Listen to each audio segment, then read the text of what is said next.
We guide you through how to send money with PayPal to friends and family quickly and securely. First thing you need to do is open the PayPal app or log into your PayPal account on the website.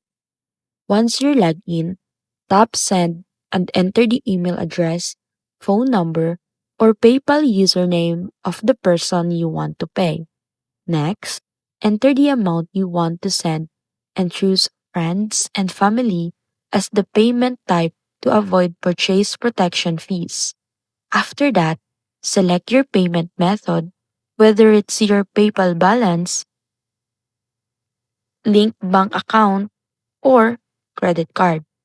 Review the details carefully and tap Send Now to complete transaction.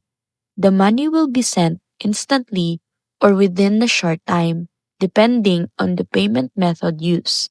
Once sent, your friend or family member will receive a notification and can access the funds directly in their PayPal account.